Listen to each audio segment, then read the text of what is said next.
오늘 새벽에도 하나님의 은혜가 저 여러분에게 함께하기를 기원합니다. 어제에 이어서 도피성에 대하여 계속해서 말씀하십니다.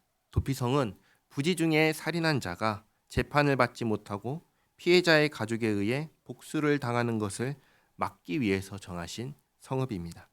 도피성으로 피할 수 없는 살인자를 어제 말씀하셨습니다. 철, 돌, 나무 등 연장을 가지고 사람을 쳐서 죽인 경우나 죽이려고 하는 의도를 가지고 미워하는 마음으로 쳐서 죽인 경우에는 도피성으로 피할 수 없게 하셨습니다. 이런 살인자의 경우에는 피해자의 가족들이 복수할 수 있게 하셨습니다.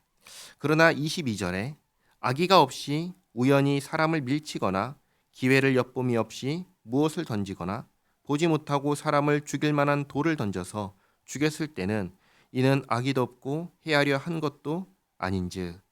그러니까 죽이려고 하는 의도가 전혀 없었는데 사람이 죽거나 또는 아무도 없는 줄 알고 돌을 던졌는데 사람이 맞아서 죽었으면 이 사람 역시 살인자이기는 하지만 반드시 죽여야 되는 살인자는 아니라는 것이죠. 그래서 24절에 회중이 친자와 피를 보복하는 자 간에 이 규례대로 판결하여 피를 보복하는 자의 손에서 살인자를 건져내어 그가 피하였던 도피성으로 돌려보낼 것이요 그는 거룩한 기름 부음을 받은 대제사장이 죽기까지 거기 거주할 것이니라.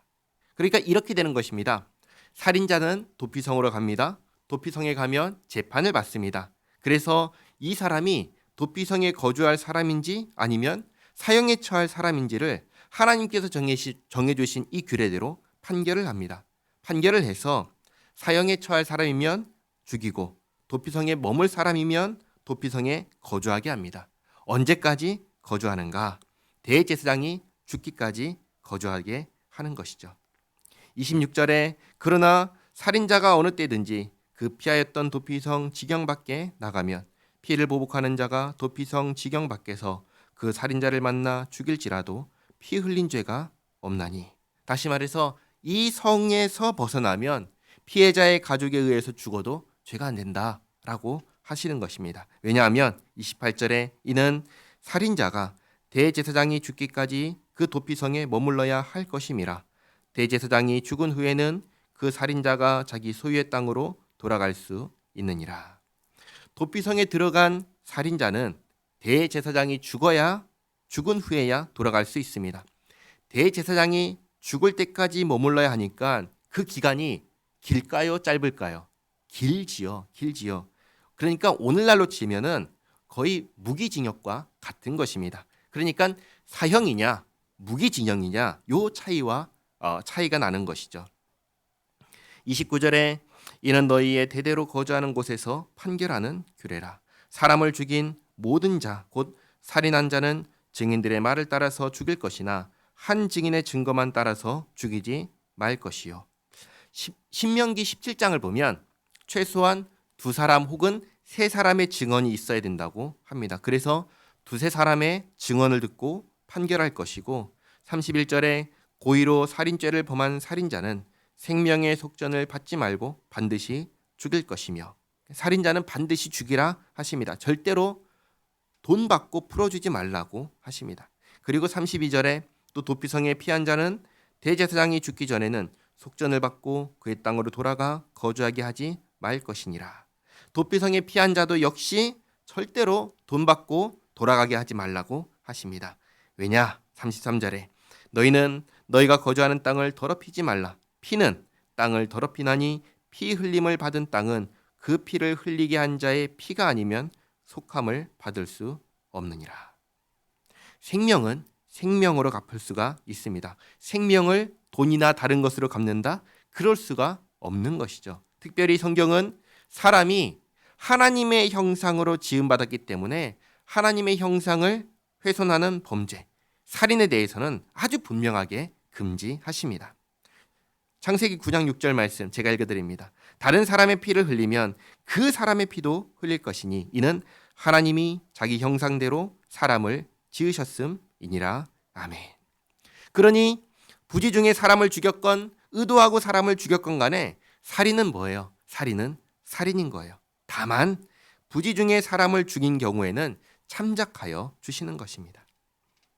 34절에 너희는 너희가 거주하는 땅 곧 내가 거주하는 땅을 더럽히지 말라니 나 여호와는 이스라엘 자손 중에 있음이니라. 아멘. 약속의 땅 가나안 땅에 이스라엘이 거주합니다.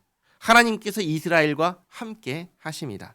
그러면 가나안 땅은 어떤 땅이 되냐면 하나님께서 함께 하시는 땅, 하나님께서 거주하시는 땅이 되는 것이죠.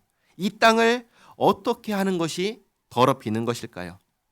이 가나안 땅의 원주민처럼 사는 것이 땅을 더럽히는 것입니다. 하나님 없이 살던 그 사람들처럼 살면 그것이 이 땅을 더럽히는 것입니다. 그러면 어떻게 하는 것이 이 땅을 더럽히지 않는 것일까요? 그들과 반대로 하면 됩니다. 그들이 하나님 없이 살았으니까 이제 이 땅을 더럽히지 않기 위하여 나는 하나님과 함께 사는 것입니다. 하나님과 함께 사는 것은 어떻게 사는 것입니까? 하나님과 함께 사는 것은 하나님께서 주신 말씀에 순종하며 사는 것입니다. 하나님의 사람은 어떻게 사는 사람입니까?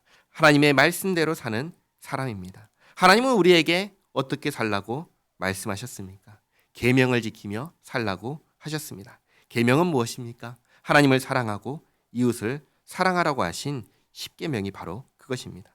하나님을 사랑하는 것은 어떻게 하는 건가요? 예배하는 것입니다. 이웃을 사랑하는 것은 어떻게 하는 건가요? 이웃에게 화를 내지 않고 용서하며 친절하게 대하는 것입니다. 이렇게 하나님의 말씀을 마음에 간직하며 하나님과 함께 살아가는 우리 모두가 되기를 바랍니다.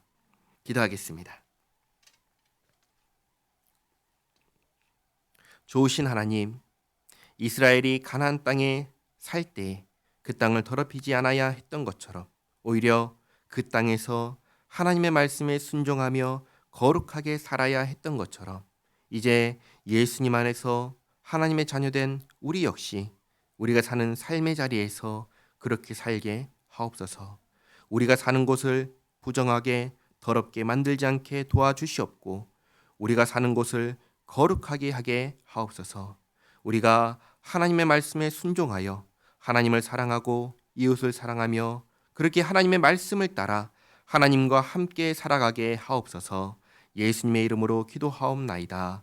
아멘.